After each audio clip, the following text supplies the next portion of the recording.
Israel के ताजा हमले में ईरान को दो तगड़े झटके लगे हैं। इजरायली हवाई हमले में इस्लामिक रिवोल्यूशनरी गार्ड कॉर्प्स के प्रवक्ता अली मोहम्मद नैनी की मौत हो गई है।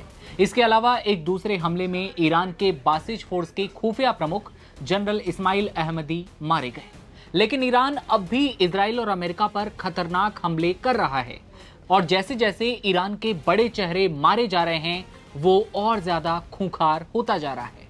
खामेनी की मौत हुई, फिर हाल ही में खामेनी के करीबी सिक्योरिटी चीफ अली लारिजानी मारे गए। बासिज फोर्स के कमांडर सुलेमानी को इजराइल ने मौत के घाट उतारा, लेकिन ईरान ने कभी हार नहीं मानी।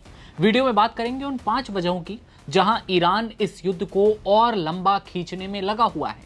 सबसे पहले तो इजराइल के हमले में मारे गए ईरान के 2 बड़े चेहरों के बारे में जान लीजिए।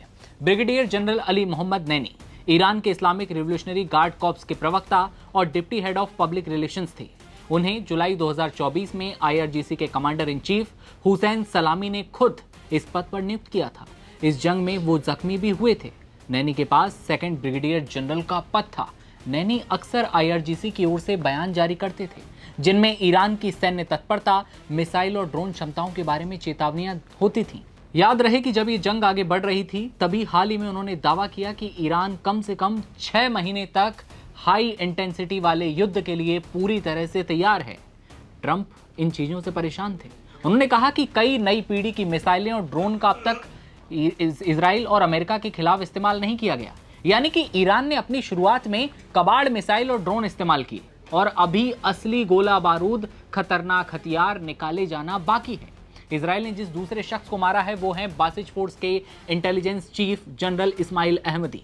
बासिज के खुफिया विभाग के प्रमुख जनरल इस्माइल आईआरजीसी से जुड़े एक अधिकारी थे। संगठन में सुरक्षा और खुफिया भूमिकाओं को निभाते थे। ईरान बेशक इस युद्ध में अपने दिग्गज नेताओं को गंवा चुका है, लेकिन इसके बावजूद युद्ध में वो न केवल डटा हुआ है बल्कि इसे आसानी से तो नहीं रोकने वाला।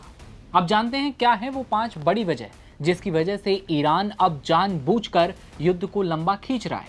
सबसे पहला पॉइंट है कि ईरान अपने दुश्मन को थकाकर खत्म करना चाहता है। वो कैसे? ये ऐसे कि ईरान कम कीमत वाले शाही ड्रोन और कम दूरी वाली मिसाइलों से छोटे छोटे हमले करता है।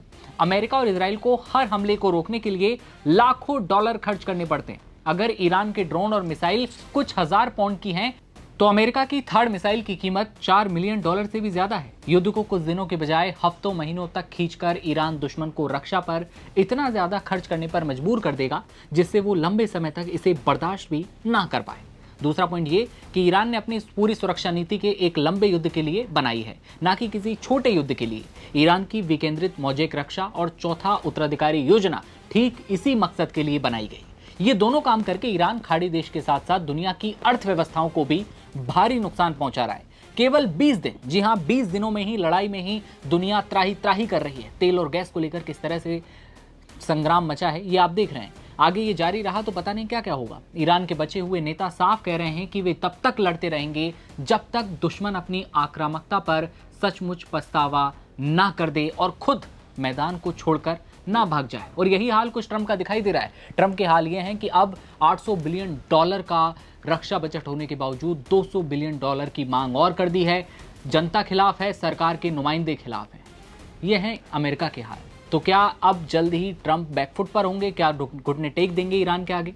इस पर आपकी क्या राय है आप कमेंट सेक्शन में जरूर बताइए और देश दुनिया की हर खबर देखते रहने के लिए आप बने रहिए नवभारत टाइम्स के साथ।